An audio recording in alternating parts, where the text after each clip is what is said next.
Hi hello నమస్తే అండి. రీసెంట్గా మేము యూఎస్ని విజిట్ చేసాము.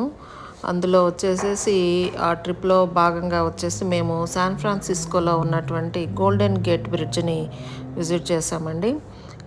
ఈ గోల్డెన్ గేట్ బ్రిడ్జ్ వచ్చేసి ఇట్స్ హిస్టారికల్ ఐకానిక్ బ్రిడ్జ్ అండి. ఎస్ఎఫ్ అంటేనే మొదటగా గుర్తొచ్చేది మనకు ఈ గోల్డెన్ గేట్ బ్రిడ్జేను. మనం ఇప్పుడు చూస్తున్నది శాన్ ఫ్రాన్సిస్కోలో ఉన్నటువంటి గోల్డెన్ గేట్ బ్రిడ్జి. ఇది 1.7 మైల్ స్ప్రెడ్ అయి ఉంటుంది.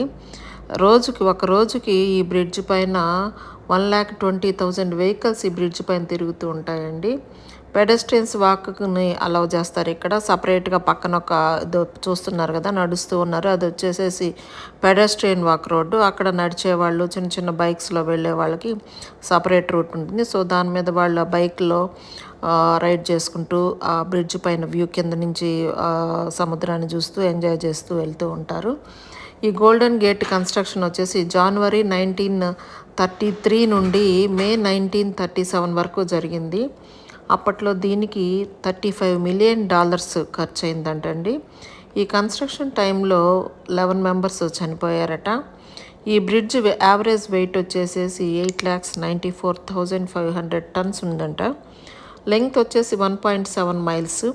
ఈ బ్రిడ్జ్ సీ లెవెల్ నుండి 220 ఫీట్ హైట్లో ఉందండి. ఈ కన్స్ట్రక్షన్కి 1 మిలియన్ టన్స్ ఆఫ్ కాంక్రీట్ను కూడా వాడారట వీళ్ళు. ఈ బ్రిడ్జ్కి వాడినటువంటి కేబుల్స్ 80,000 మైల్స్ లెంగ్త్ ఉన్నాయంట.